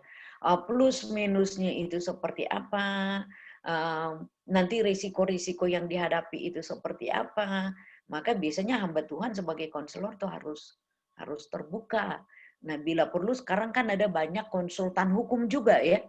Nah, kalau gini kasusnya itu bagaimana gitu kan, kita boleh juga belajar juga ya supaya tidak salah dengan undang-undang atau hukum yang berlaku di negara kita. Jadi para pendeta hamba Tuhan mesti baca undang-undang perkawinan itu. Ya kan? Jadi memang sekali lagi saya mohon maaf ada prinsip penerapan hukum poligami di dalam gereja yang sama sekali berbeda dengan agama-agama lain di Indonesia. Karena itu kan bisa dengan tidak memberikan nafkah 3 bulan, lahir dan batin itu boleh dicerai. Jadi kita mesti mengerti juga prinsip hukum itu tidak ada di dalam Alkitab. Nah, jadi kalau mereka dari luar, nah ini harus diwanti-wanti bahwa ini tidak boleh terjadi lagi di dalam gereja. Kalau mereka berasal dari situ, misalnya aku enggak suka lagi, boleh ditinggalin, enggak bisa. Ya kan? Misalnya ada kebutuhan lahir dan batin gitu. Jadi manakala misalnya salah seorang sakit dan seterusnya kan biasanya di dalam konseling pernikahan ini harus disampaikan betul-betul. Ya, sementara di sana itu kan boleh menceraikan kalau salah satu pihak, nah di gereja itu tidak boleh. Sehingga pemahamannya pada agamanya yang lama jangan dibawa ke gereja. Jadi gereja harus terbuka untuk menjelaskannya. Ya kan? Jadi ini risikonya besar. Gitu ya, Pak ya. Wow, terima kasih Bu Koreda. Waduh, jadi Bapak Ibu jangan sekali-kali melangkah ke tempat itu ya. Karena ternyata nggak mudah ya Bapak Ibu, nggak mudah dalam pengertian keadilannya tadi dijelaskan. Sekali lagi ini kasuistik Bapak Ibu, dan ada hak hidup yang harus diperhatikan, ada konseling pernikahan yang harus lebih jelas, dan tadi ada tanggung jawab dengan anak sebelumnya. Wah, itu banyak sekali tugasnya, banyak sekali harus pikirkan. Jadi lebih baik janganlah ya daripada repot Bapak Ibu ya. Jadi menjelaskan bukan Naida itu jelas sekali ya. Bagi kita orang-orang percaya, kita ikuti hukum firman Tuhan, monogami, betul Bu ya. Kita Ya, hanya monogami, dan kalau toh terjadi kasuistik, tadi beliau menekankan beberapa kali kata kasuistik, baik dalam penjelasan poligami dalam pandangan atau dalam perjanjian lama, dan kasus-kasus khusus yang ditanyakan tadi. Sekali lagi ini kasuistik Bapak Ibu Saudara ya, bukan berarti diizinkan, tapi kasuistik kalau sampai terjadi ternyata ada hal-hal yang lain yang harus sangat diperhatikan. Dan terima kasih nih Bu Ger diingatkan bahwa kita hamba-hamba Tuhan yang juga join mungkin malam hari ini melalui YouTube channel kami dari Sinode GB ataupun yang lain, kita perlu belajar hukum perkawinan dengan baik. Jangan sampai nanti ada tuntutan atau rasa kecewa karena kok tidak mengikuti prosedur dengan baik. Ada hukum ibadah, tapi juga ada hukum negara yang juga berjalan satu paralel gitu ya, bersama-sama diperhatikan sehingga gereja tetap menjadi berkat, pernikahan tetap diberkati. Kira-kira begitu Bu ya. ya. Nah, ini ada pertanyaan juga, ada 1000 pertanyaan disiapkan tuh bukan ada kelihatannya ini ya. Dari setelah mendengar ini ternyata pertanyaan makin banyak muncul ya. Saya mengundang silakan Pak Lukas Andreas dulu ya. Pak Lukas silakan. Ya, makasih Pak Andre. Terima kasih Bu Garnaide buat penjelasannya hari ini, luar biasa. Saya mungkin sedikit kasus lagi nih Bu, boleh ya kalau kasus-kasus terus. Okay. Karena poligami kasuistik, jadi pertanyaannya kasus-kasus.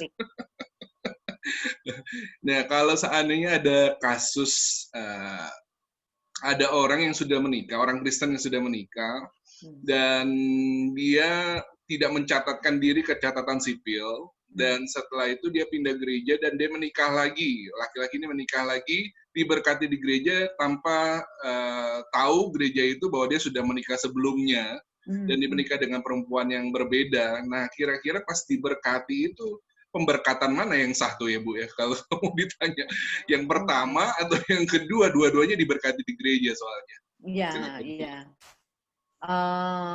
Ya kalau kita mengatakan pernikahan yang sah, pasti yang pertama Pak.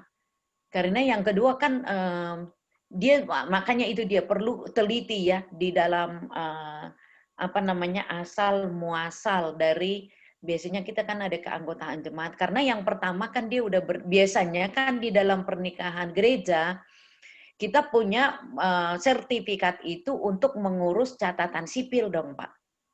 Ya kan? Biasanya kan gitu. Jadi sekarang habis dari pemberkatan di gereja dibawa ke catatan sipil. Jadi dia dua punya legalitas hukum, satu hukum gereja, satu lagi itu adalah hukum sipil.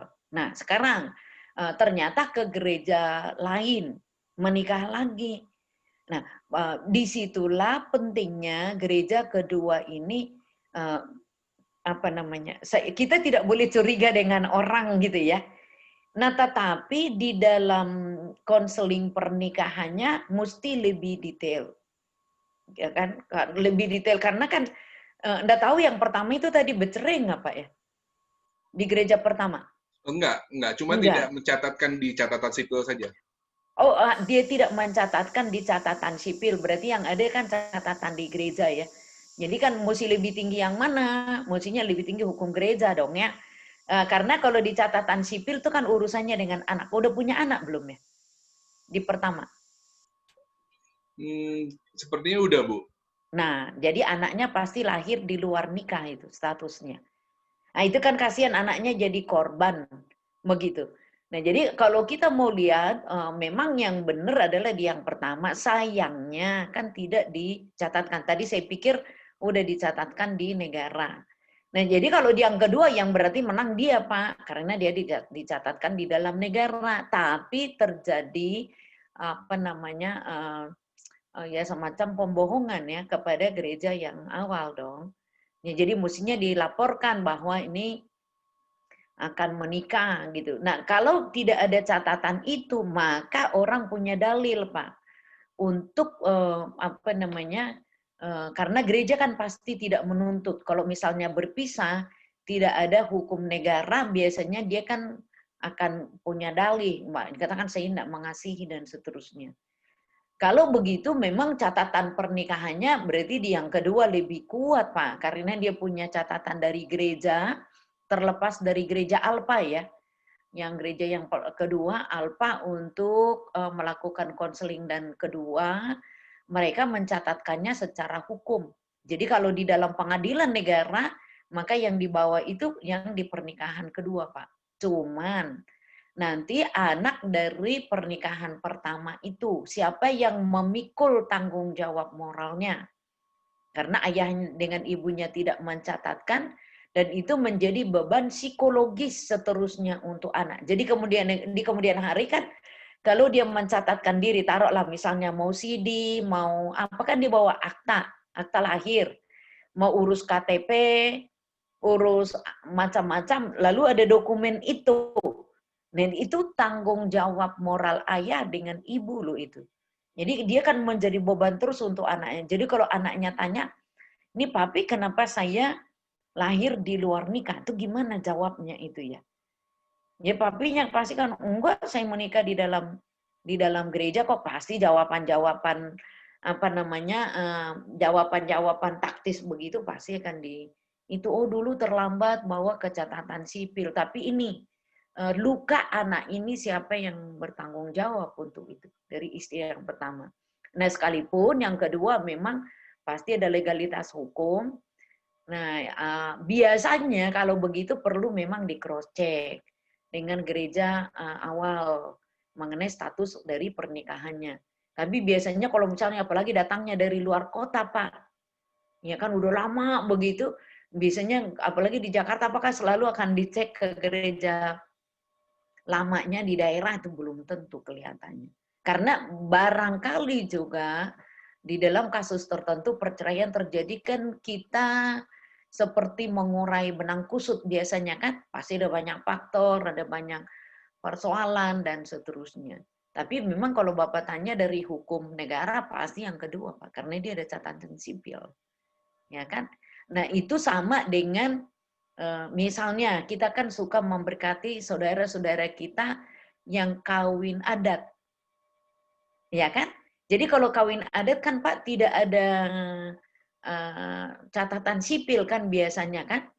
Jadi kadang-kadang mereka datang di gereja lalu diteguhkan, maka biasanya kita bawa ke catatan sipil ya. Jadi kadang-kadang yang kawin adat ini udah tua, betul ya? Kadang-kadang udah punya cucu malah, baru diteguhkan pernikahannya gitu. Nah, jadi nanti ada penjelasan, oh ini dulu menikah secara adat, jadi tidak ada akta begitu. Itu mungkin lebih mudah dijelaskan, tapi kalau udah pernah diberkati di gereja, dan ada akta pernikahan di gereja, memang kembali lagi anak jadi terluka. Gitu ya. Jadi beban moral seperti itu yang mesti dipikirkan. Jadi kalau gereja atau misalnya umat datang ke gereja kita memang perlu dikonselingin ya. Di konseling pranikahnya itu memang mesti harus ekstra hati-hati gitu, karena tanggung jawab sebelumnya itu jangan sampai dilupakan. Gitu, Pak. Ya, cukup jelas ini Pak Lukas ya. Dan pertanyaan ini semoga mewakili Bapak Ibu Saudara yang mungkin juga bertanya-tanya, karena penjelasannya Bapak Ibu bukan persoalan melakukan pernikahannya yang lebih diutamakan tadi selain kehati-hatian semuanya, tapi ini loh ada unsur tanggung jawab Bapak Ibu mesti diperhatikan. Ada tanggung jawab anak, masa depan, ada tanggung jawab moral. Jadi hari ini betul-betul oleh Tuhan sangat diperhatikan, makanya perlu bertanggung jawab, perlu dijaga, perlu diperhatikan dengan baik. Dan sekali lagi dalam penjelasan Ibu Kerneda tadi, Bapak Ibu yang join malam hari ini, sangat dijelaskan bahwa monogamilah yang Tuhan memang rencanakan supaya semua bertanggung jawab. Tapi karena dosa, sehingga akhirnya muncullah kasus-kasus ini ya Bu ya, Bapak-bapak semuanya lagi muncul kasus-kasus ini ya, karena pelanggaran akhirnya keinginan manusia begitu ya, dan akhirnya ada akhirnya bisa ada dosa atau ada kebiasaan buruk atau hal-hal yang nggak baik yang turun karena tadi itu ada beban moral anak, merasa tidak diperhatikan, nggak ada tanggung jawab ekonomi dan sebagainya, sehingga akhirnya bisa memunculkan kejahatan demi kejahatan berikutnya kalau nggak ada yang perhatikan, kalau nggak ada yang memulihkan keluarga atau ini. Dan sekali lagi gereja diingatkan oleh Bu Gernaida supaya memperhatikan sekali adminnya, konselingnya, bimbingan pranikah, kejelasan-kejelasan status dari pasangan yang akan menikah, yang lapor ke gereja. Dan puji Tuhan gereja Basileia sudah melakukan juga ini, Bu. Kalau mau menikah setahun sebelumnya di 3T ya, tracing, bukannya itu kalau itu kasus COVID kalau itu ya. Tapi perlu setahun supaya ada secara moral, secara etika, secara hukum positif negara juga bisa diikuti, Bu. Jadi memang kami coba melakukan seperti yang tadi Bu Gernaida sarankan ya. Nah, ini menarik nih, betul-betul menarik. Malam ini saya percaya Bu Saudara akan sangat diberkati, yang nonton tayangan ulang pun Anda akan menghargai rumah tangga, anak-anak menghargai orang tua menghargai anak-anak, tapi suami istri juga semakin mengasihi karena Anda dipersatukan Tuhan loh ya, bukan oleh manusia. Nah, terakhir nih Bu Gernaida, masih ada dari 1000 pertanyaan ini yang terakhir Bu Gernaida ya. Pak Jeffrey Aditya akan memberikan tanggapan, Bu. Mohon bisa dibantu jawabannya. Silakan Pak Jeffrey. Iya Bu, tadi kan kita bicara soal kasus yang maksudnya hukum kasuistik dengan tadi kasus-kasus yang ada, terus kaitannya dengan hukum negara begitu. Nah, dalam firman Tuhan kan ada hukum Taurat dengan Musa pada masa menjadi pemimpin mengeluarkan hukum-hukum kasuistik yang tadi disampaikan oleh Bu Gernaida. Nah, bagaimana status hukum ini, Bu? Apakah hukum Tuhan, hukum Taurat yang bisa dikatakan ini yang ultimat lah ya, itu dengan hukum yang dijalankan oleh Musa, apakah hukum Taurat menjadi hukum yang menjadi toleran juga dengan keadaan pada saat itu, atau ada prinsip yang perlu diperhatikan juga mengenai hukum kasuistik ini gitu? Oke, jadi yang benar adalah hukum Taurat diberikan kan ketika orang Israel sudah merdeka. Itu harus prinsipnya. Jadi hukum itu diberikan supaya orang Israel tetap ada di kemerdekaan. Aku adalah Tuhan Allahmu yang membawa engkau keluar dari Mesir, dari rumah perbudakan. Jadi hukumnya itu prinsipnya 1, mengasihi Tuhan, 2, mengasihi sesama. Itu prinsipnya. Jadi Yesus pun merangkum hukum itu di dalam dua hal ya, mengasihi Tuhan dan sesama. Artinya apa? Hukum ini berlaku terus. Sampai kapan? Ya sampai sekarang. Jadi secara moral atau hukum moralitas itu kan datangnya dari Tuhan. Nah, jadi itu tidak diubah-ubah itu karena standarnya itu ada pada Tuhan sendiri. Standarnya nilainya pada Tuhan, nilai kemanusiaannya dari Tuhan. Nah, itu yang harus kita pahami. Nah, sekarang muncullah hukum-hukum yang menjabarkan tentang hukum Taurat itu tadi, yang 10 hukum itu. Ternyata Musa mengatakan pernikahan itu yang benar adalah 1 laki-laki, 1 perempuan. Faktanya muncul di lapangan hal yang berbeda. Maka hukum kasuistik ini diatur untuk menjaga tadi, supaya ada harmoni antara satu pribadi dengan pribadi yang lain. Jadi semua hukum kasuistik itu menyelesaikan kasus yang ada. Jadi tidak boleh berlaku general. Kalau misalnya jangan membunuh, itu kan general itu. Ya kan? Jadi misalnya jangan berzina, itu general. Itu semua prinsipnya general. Tapi di dalam kasus tertentu maka ada namanya hukum kasuistik. Jadi hukum kasuistik harus diselesaikan per kasus. Jadi tidak boleh bertentangan. Jadi biasanya hukum yang lebih rendah tidak boleh bertentangan dengan hukum yang di atasnya. Jadi itu tidak mungkin bertentangan dengan Taurat. Gitu. Jadi yang mau ditolong adalah manusia yang nakal ini, manusia yang bandel ini. Udah diatur tapi dia keluar lagi. Nah, jadi supaya tidak makin keluar maka dibuatlah hukum-hukum yang lebih kecil itu. Jadi hukum sipil itu berkembang dari waktu ke waktu. Mengapa manusianya makin berubah? Situasinya berubah, nah kemudian kondisi yang mereka hadapi makin berubah. Nah itu yang bisa berubah. Tapi prinsip hukumnya, hukum moralnya itu tidak mungkin berubah. Nah, kalau yang terkait dengan ibadah, bisa nggak berubah? Ada yang berubah. Contohnya, korban itu adalah untuk Tuhan. Ya kan? Korban, segala macam korban api-apian, keselamatan, itu bisa berubah. Ya, karena ada hukum yang lebih tinggi yang menggenapinya, yaitu korban Kristus. Nah, jadi di dalam hukum dari PL sampai kepada perjanjian baru, seperti itu. Jadi tidak mungkin bertabrakan antara hukum yang lebih rendah dengan hukum yang lebih tinggi. Jadi undang-undang dasar itu tidak akan mungkin bertabrakan dengan GBHN gitu, dengan misalnya Inpres gitu, tidak mungkin. Jadi yang kecil-kecil ini akan menyesuaikan dengan situasi kondisi yang ada, tapi semua pusatnya itu pada Taurat. Mengasihi Tuhan dan mengasihi sesama. Hukum apapun. Nah, sehingga kalau kita lihat apakah hukum Taurat ini masih berlaku? Ya, Yesus tidak membatalkan Taurat, tapi menggenapinya, ya kan? Jadi yang berubah itu manusianya ya. Jadi yang berubah itu situasi sosial, misalnya pakaian berubah, metode makan berubah. Nah, itu berubah dari waktu ke waktu. Tapi prinsip hukumnya tidak mungkin berubah. Tauratnya tidak berubah. Jadi yang berubah itu hukum sipilnya.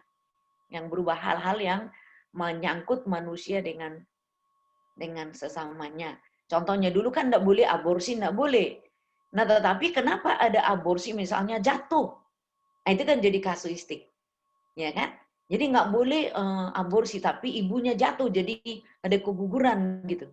Nah, itu dimasuk di dalam hukum kasuistik. Nah, tapi nanti aborsi dengan dunia medis itu kan banyak pertimbangan. Jadi ini boleh, bolehnya kenapa, tidak bolehnya kenapa.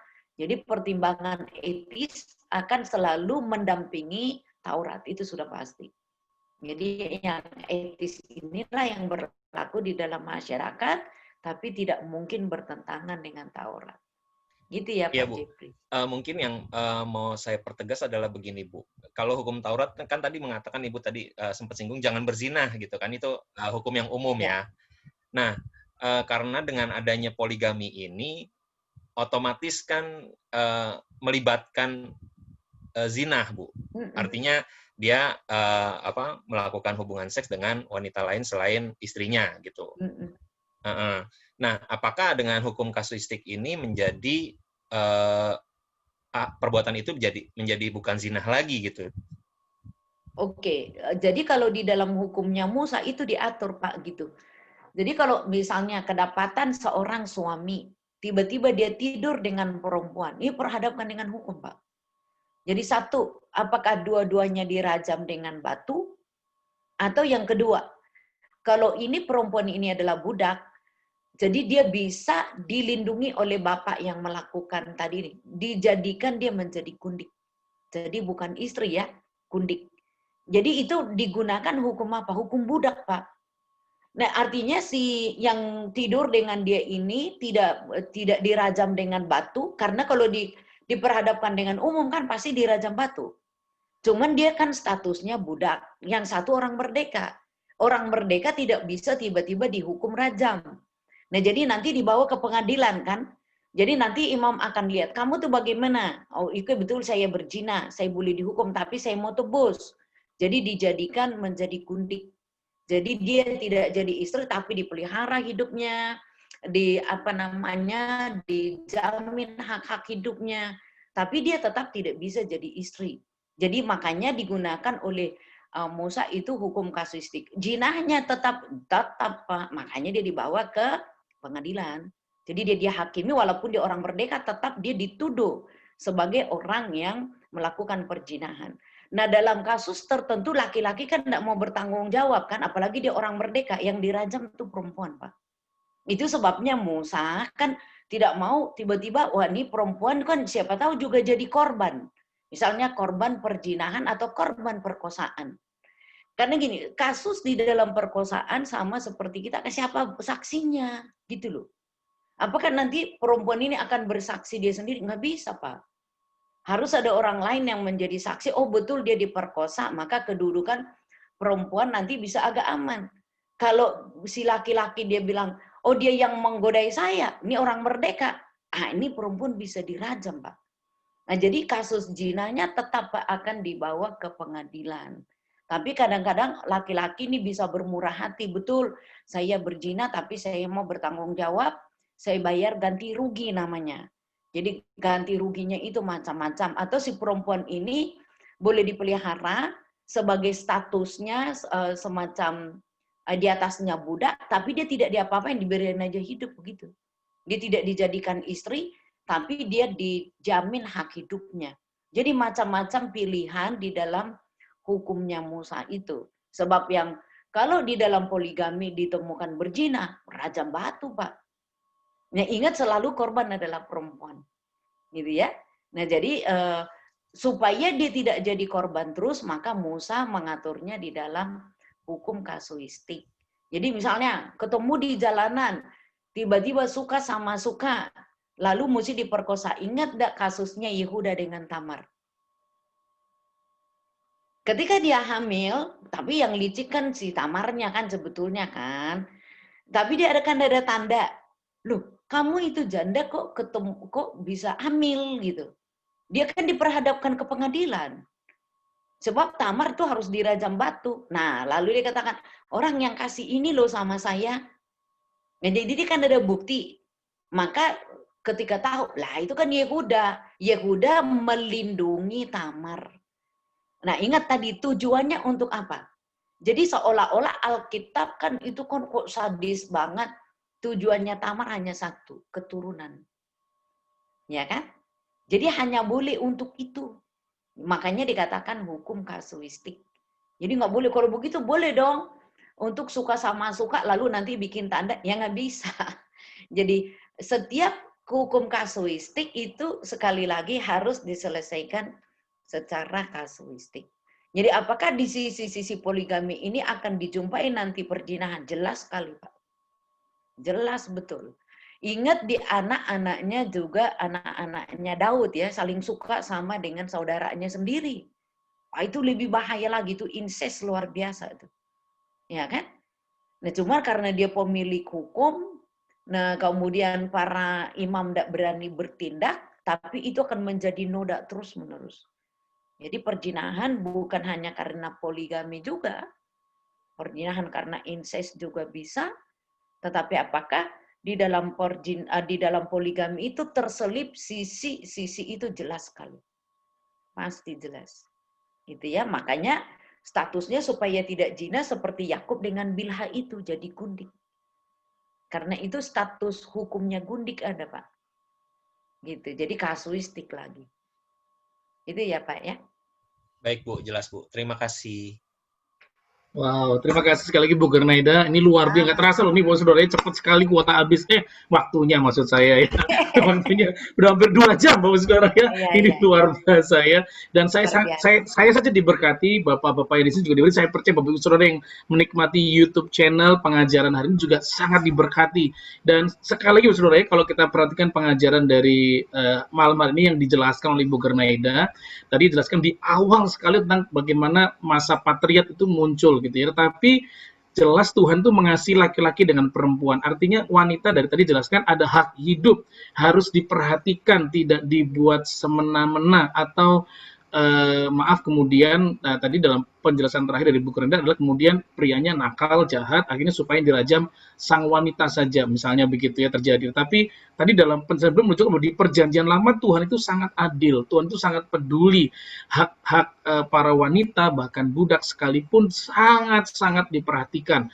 Tadi di pertengahan Bu Gernaida menjelaskan sebuah hukum Hammurabi, tetapi Taurat jauh lebih tinggi dari Hammurabi. Ini penjelasan yang sangat luar biasa. Jadi Bu Saudara, ketika Anda belajar firman Tuhan, kita perlu memahami tentang budaya, tentang mungkin bahasa, latar belakang, pemahaman ini jelas penting sekali. Karena kalau kita melihat pada zaman kita hari ini, tentunya cara pikir hari ini akan mempengaruhi baca Alkitab. Tapi hari ini sangat jelas, terbuka, confirm tentang latar belakang dari semuanya. Sehingga kita memahami itulah mengapa monogami, Saudara ya. Dan sekali lagi Tuhan membenci perceraian, Bapak Ibu. Jadi kita harus bertanggung jawab dengan pasangan kita, dengan anak-anak, karena tadi diingatkan sekali ada hukum moral di sana, ada hukum tanggung jawab, ada hukum di mana harus memperhatikan keluarga, dan tentu beban moral kepada anak-anak kalau sampai terjadi. Kami berdoa Bapak Saudara menikmati malam hari ini YouTube channel dari BFC Ignite, GB Basila Menteng dengan pengajaran tentang bukan bagaimana berpoligami, bukan saudara ya, tapi perihal poligami di Perjanjian Lama. Sekali lagi ini ternyata kasuistik, bukan ditetapkan harus boleh 1, 2, 3, tapi ini kasuistik Bapak Saudara ya. Dan sekali lagi Bu Ger, kami berterima kasih sekali buat penjelasannya, ini jelas sekali, terbuka, benerang sekali gitu ya, sehingga para pria harus makin ngerti ya. Ini karena penjelasannya, ini karena kenapa nggak ada wanita yang join Pak Lukas hari ini ya, supaya kita jadi enak ini. Nah, Bu Gunaida, sebelum menutup sesi malam hari ini, boleh mungkin ada apa ya, ada encourage word dari Bu Gunaida buat semua jemaat atau gereja atau siapapun yang menonton YouTube channel malam hari ini atau tayang ulangnya tentang pernikahan atau tentang hal seperti itu, monggo ini Bu Gunaida kalau mungkin ada hal-hal yang penguatan yang terakhir nih Bu, silakan. Oke. Baik, keluarga itu adalah anugerah dari Tuhan yang harus kita pelihara secara baik. Pasangan kita itu juga adalah anugerah dari Tuhan yang kita mesti terima siapapun dia dengan segala macam kelebihan dan kekurangan. Anak-anak juga adalah anugerah dari Tuhan yang kita harus pertanggungjawabkan. Jadi keluarga-keluarga kita itu adalah berkat dari Tuhan, sehingga jangan sampai berpaling kepada yang lain. Itu menyakiti hati Tuhan dan menyakiti keluarga kita juga. Saya berdoa supaya keluarga-keluarga kita menjadi keluarga yang kuat di dalam gereja. Sebab kalau keluarga kuat, gereja kuat. Kalau gereja kuat, maka bangsa dan negara pun kuat. Karena kita menjadi garam dan terang bagi bangsa kita. Jadi sekali lagi, udah stop. Amin. Karena rancangan Alkitab itu adalah monogami. Tuhan berkati. Amin. Wow, no way to poligami. Rancangan Alkitab itu monogami. Wah, luar biasa saudara ya. Sekali lagi, mari kita mengucap syukur buat keluarga karena itu anugerah dan bertanggung jawab. Nah, Bu Gunaida sekali lagi mewakili gereja dan jemaat, kami berterima kasih buat penjelasan malam ini dan waktu nih yang di tengah sibuknya Bu Gunaida. Saudara kalau mau minta beliau itu harus nyusun waktu 3 tahun saudara ya untuk bisa ketemu di YouTube channel ini. Padahal YouTube channelnya baru karena pandemi ya buatnya. Tapi terima kasih loh Bu sudah menyempatkan waktu mengajar. Mungkin kalau nanti ada hal-hal yang lain, pengajaran lain yang kita bisa minta Ibu sharing, ini mohon waktunya lagi ya Bu ya. Baik. Sekali lagi terima kasih. Malam ini bersama dengan kita Ibu Gunaida Pakpahan yang merupakan juga pengajar, dosen dari STTBI saudara ya, dan beliau juga pernah menjadi ketua STT di sana dan juga di Sinode Bethel Indonesia beliau merupakan bagian yang integral dalamnya, yang menjadi pengurus juga, pernah menjadi pengurus di Sinode Bethel, jadi sangat memahami Gereja Bethel Indonesia. Sekali lagi terima kasih buat Bapak-Bapak yang join malam hari ini, yang sudah sangat mewarnai diskusi kita malam ini dengan sukacita ya, dan kita sudah sepakat monogami, yang sepakat kasih jempolnya saudara ya. Jangan pakai, harus tangan ya, harus pakai tangan. Kalau pakai itu di YouTube nggak kelihatan soalnya ya. Ya, dan pengajarannya sangat lugas hari ini, terima kasih.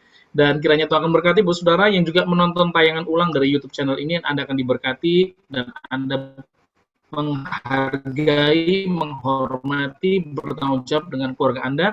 Anak-anak pun Anda juga akan bertanggung jawab sebagai keluarga saudara, tidak hanya orang tuamu, tapi anak-anak muda, mari juga membantu orang tua Anda, tidak bertengkar terus, tapi Anda menjadi penengah juga, menjadi pendoa bagi keluarga. Nah, Bu Gunaida mohon izin ini supaya minta berdoa menutup malam hari ini dan juga mungkin berdoa bagi kami Gereja Tuhan di GBI Basila Menteng. Silakan Bu Gunaida. Mari kita berdoa. Bapa Sorgawi, kami bersyukur dan berterima kasih Engkau memberikan kami kesempatan mempercakapkan tentang keluarga. Kami percaya Tuhan dari sejak awal rancangan-Mu indah bagi dunia ini dan indah bagi gereja. Engkau menetapkan satu laki-laki untuk satu orang istri dan akan melahirkan anak-anak yang suci, anak-anak yang kudus, anak-anak yang Engkau berkati. Itu sebabnya kami menyerahkan seluruh jemaat GBI Basilia Menteng ke dalam tangan Engkau. Tuhan memberkati seluruh keluarga dimanapun mereka berada. Menjadi suami yang mengasihi istri dan para istri yang mengasihi suami. orang tua yang mengasihi anak-anak, dan anak-anak yang mengasihi orang Amin. tua. Dengan demikian gereja kami Amin. dipenuhkan dengan keluarga yang bersukacita dan berbahagia. Sekalipun Amin. kami menghadapi masalah, kesulitan, dan kesukaran, tetapi Engkau menyediakan kemenangan bagimulah keluarga-keluarga kami, dan olehnya kami Amin. boleh menjadi garam dan kesaksian bagi dunia ini. Terima kasih ya Bapa Sorgawi untuk berkat-berkat-Mu, dan segala puji, hormat, dan sembah bagi Kristus Yesus. Di dalamnya kami bersyukur dan berdoa. Haleluya. Amin. Amin. Wow, sekali lagi terima kasih buat yang join hari ini. Amin. Terima kasih Bu Naida, Bapak-Bapak yang juga join, dan Bu Saudara kalau Anda diberkati dengan penjelasan dari Bu Naida melalui BFC Ignite YouTube channel hari ini, jangan lupa subscribe bagi yang belum subscribe.